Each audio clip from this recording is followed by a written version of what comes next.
एक मछुआरा नदी में जाल डाला, एक मछली मिली तो मछुआरा सोचा कि अगर इसको हटिया में बेचेंगे ना बाजार में तो कम पैसा मिलेगा, बादशाह को दे देंगे, इनाम दे।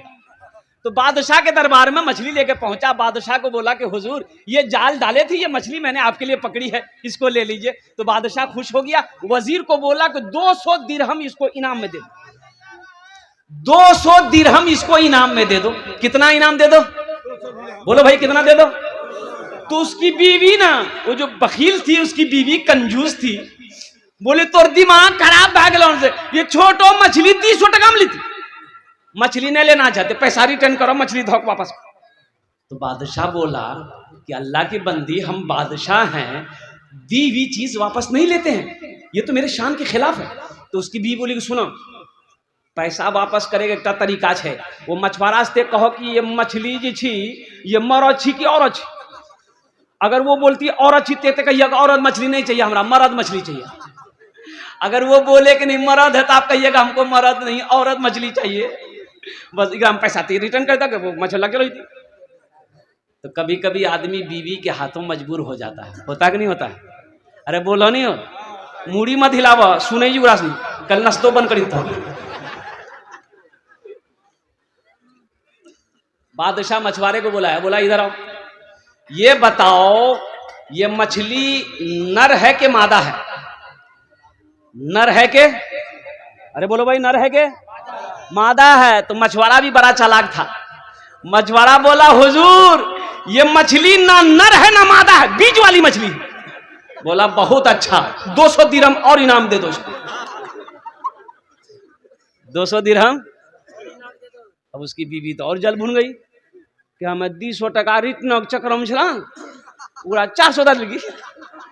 ये मछुआरा जब जाने लगा तो मैं दरबार में को सिक्का गिरा हुआ था, 1 टका का सिक्का गिरा हुआ था, सिक्का गिरा हुआ था। तो ये मछुआरा उठाया, सिक्का को चूम के पॉकेट में रख लिया। तो इसकी बीवी बोली कि देखा वो चोर भी है, आप इतना इनाम दिए उसको सबर नहीं है, पैसा चोरी करके लेके जा रहा, बस उसको बुलाइए, सब पैसा छीनिए, जेल में डालिए। तो बादशाह बोला बहुत अच्छा, इधर मछुआरा से पूछा कि ये बताओ तुमने चोरी कहे की?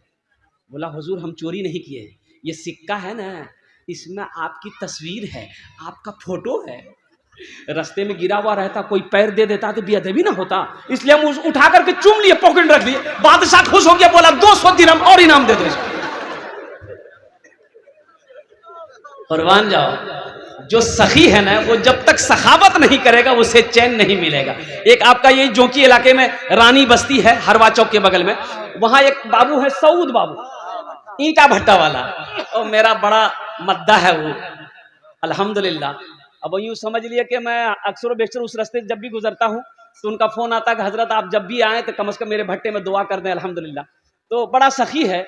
अब यकीन नहीं करेंगे कि उस इलाके में जहां भी जलसा होता है वो बाज़ाब्ता अपने पहुंचता, और अपने पहुंचकर 50,000 से नीचे चंदा नहीं देता, नगद उधार नहीं।